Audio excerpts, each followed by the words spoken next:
This is Hannibal here from the HannibalTV.com with a special 420 edition of my Wrestling Observer review. It's about 7:23 a.m. here in Ottawa, Canada right now. At 8:30 a.m., I will be doing the last ever shoot interview with Jimmy Garvin, former Fabulous Freebird, wrestling legend. So 1 hour from now, get ready for it.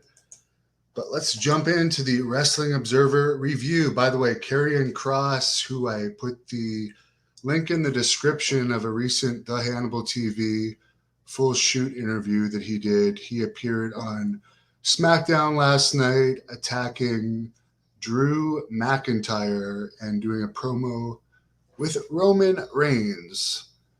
SummerSlam ended up doing 40,117 fans at Nissan Stadium in Nashville, Tennessee this past week.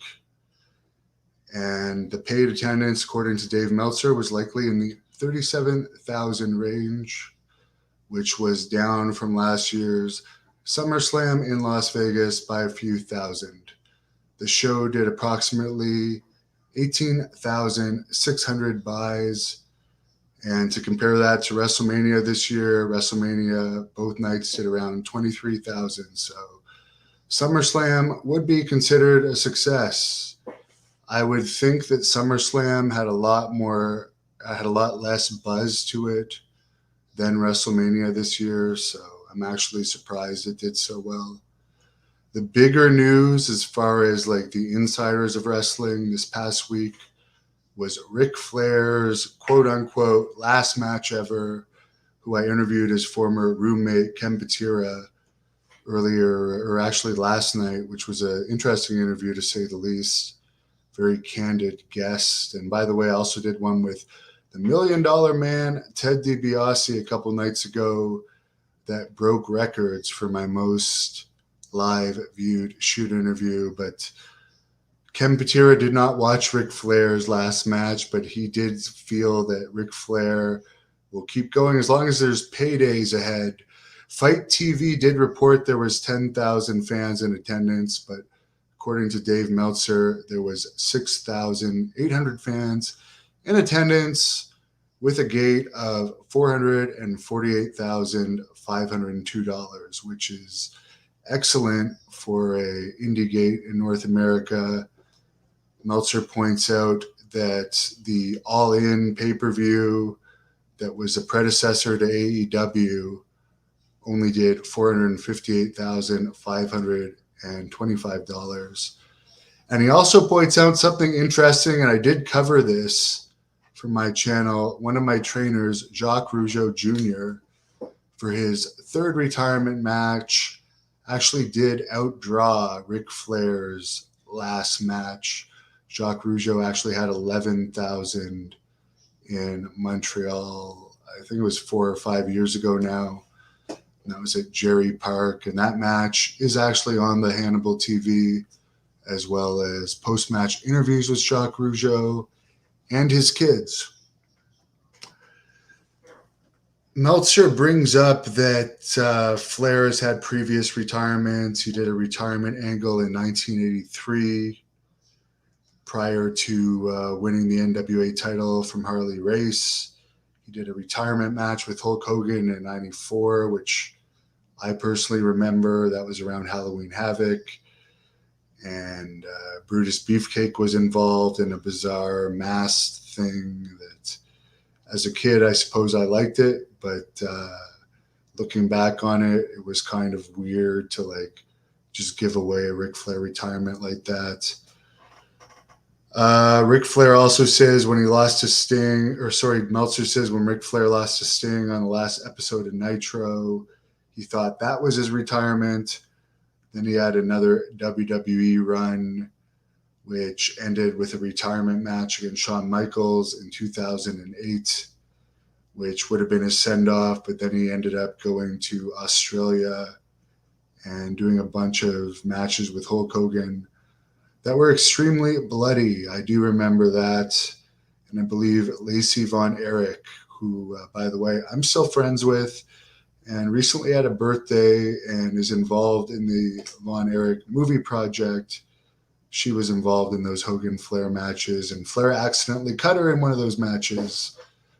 But yeah, he fought Hogan, and then he ended up having TNA matches where apparently his last match prior to this last match was a loss to Sting in front of a couple hundred people in Orlando on September 12th, 2011. So why not do a last match? I did watch it, and I won't really comment on it any further. I did take my stream down. If you're lucky enough to watch the watch along live, you saw it. But, you know, I am a big Ric Flair fan, but that's all I'm going to say. Apparently, Mick Foley, Undertaker, Michael Hayes, Magnum TA, JJ Dillon, Rey and Dominic Mysterio, Charlotte Flair, Baby Doll, Al Snow, Michelle McCool, Sammy Guevara, and Santino Marella were all in attendance for the match, which is kind of cool. Wrestlers from both leagues involved in it. And apparently, as far as Naomi and Sasha Banks, it is believed that they might be returning back to WWE under this new creative regime of Triple H, who, by the way, was on Logan Paul's Impulsive podcast this week. And he said something here that Meltzer brings up that I have heard in the past, although I didn't watch the full podcast and I didn't hear this, but he said, quote, "The vision to take this tiny little thing happening in bars to this big global sensation like nothing else. WrestleMania is one of the most valuable sports franchises on the planet," end quote. And Meltzer brings up that as far as wrestling matches happening in bars, that didn't start until the mid to late 80s. And Vince McMahon's father routinely sold out Madison Square Garden. And wrestling was very popular in the 70s and 80s. And to say that it was like a small thing happening in bars prior to Vince McMahon is a bit of an exaggeration, to say the least. Glenn Jacobs, aka Kane, who is the owner of Tom Pritchard's wrestling school in Knoxville. And Tom Pritchard has a podcast that airs on this channel every week. I have a lot of respect for him and for Kane for that matter. He was reelected mayor of Knox County with 55.6% of the vote. Congratulations to Kane. Apparently, WWE held tryouts in Nashville where they had 50 athletes from 47 colleges involved. And apparently, none of the athletes really stood out. There was injuries, concussions, shoulder injuries, and other injuries. And apparently, they did sign about 14 of these athletes, but they might be going back to looking at wrestlers because apparently this signing of athletes with no experience might not be working out the best for them. Dynamite this week did a 0.32 rating from Columbus, Ohio. They had 5,300 fans in attendance with 5,000 paid.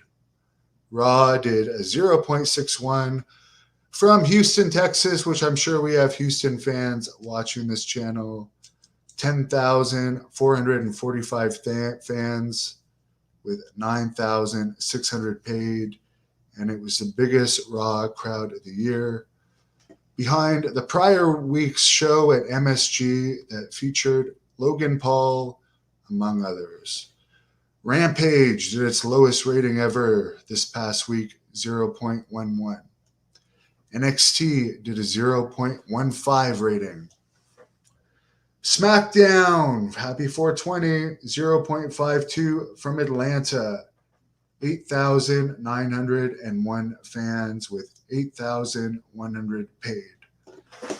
Apparently, the cuts with Warner Brothers do not appear to be a good thing for AEW getting renewed for their Dynamite and Rampage shows. So time will tell on that. New Japan Pro Wrestling only had 734 fans SummerSlam weekend in Nashville. Dwayne "The Rock" Johnson and his ex-wife Nanny Garcia announced the third reincarnation of the XFL will begin February 18th, 2023. And Great North Wrestling veteran, and I have opened for him at a couple of his comedy shows, Hacksaw Jim Duggan, who I must say, he is a really good guy. I've met good and bad wrestlers over the years, but Jim Duggan, I have nothing but respect for. And like, he is outside of the ring as he is inside of the ring. A really nice guy, honest person,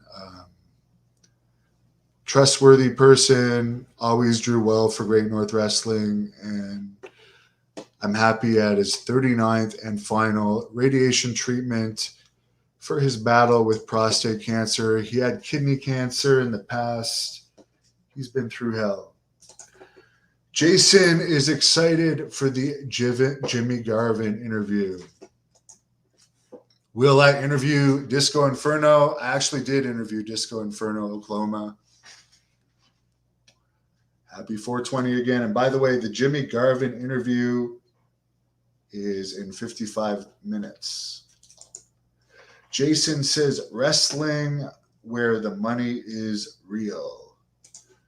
Ivan Santos, our Puerto Rican friend who always has the Puerto Rico questions. And by the way, for anyone that doesn't know, I am a one-time IWA Puerto Rico Intercontinental Champion and two-time WWC Puerto Rico Tag Team Champion. And I do love Puerto Rico. Mona Yates. Sounds familiar. What do I think about Ric Flair's anniversary show? I think it was a financial success. I believe that having over 6,000 fans and nearly $500,000 gate for an independent show in 2022 is great.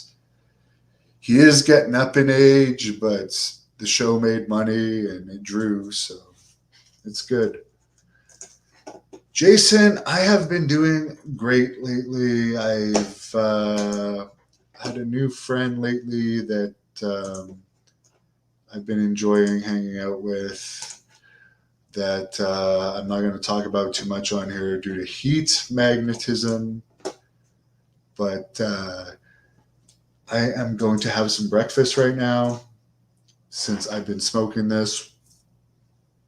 Cheers to everyone in the 420 world out there, Rob Van Dam and all the other people. And yeah, Jimmy Garvin of the Fabulous Freebirds, the WCW incarnation of Fabulous Freebirds, and wrestling legend will be doing his last ever shoot interview in about 50 minutes, and I will be answering fan questions during that interview, but I'm honored that he's giving that last ever shoot interview to me, and I hope you all tune in. Jason says, have a great weekend.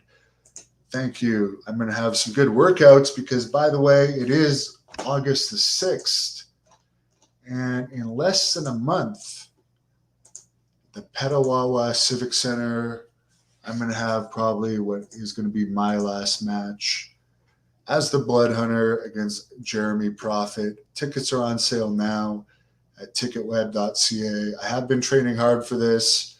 I weighed myself on Friday, 258, which I haven't been under 260 for a while.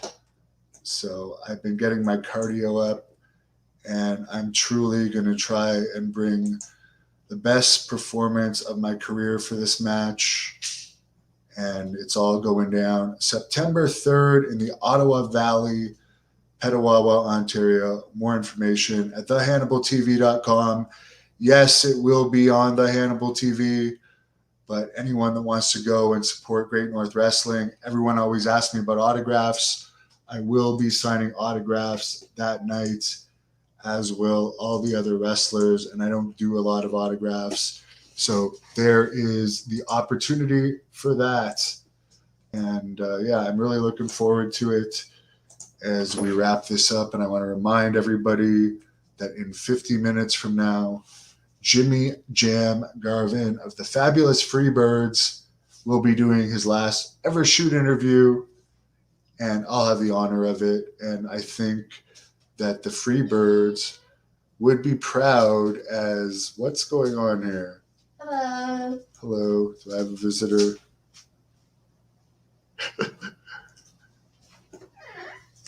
Who is visiting me at this hour?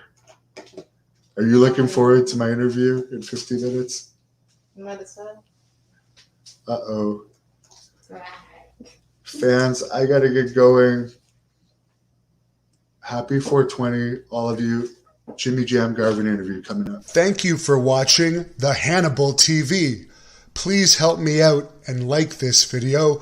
Then click the subscribe and get notifications buttons so you don't miss any of my latest shoot interviews, match videos, or news updates.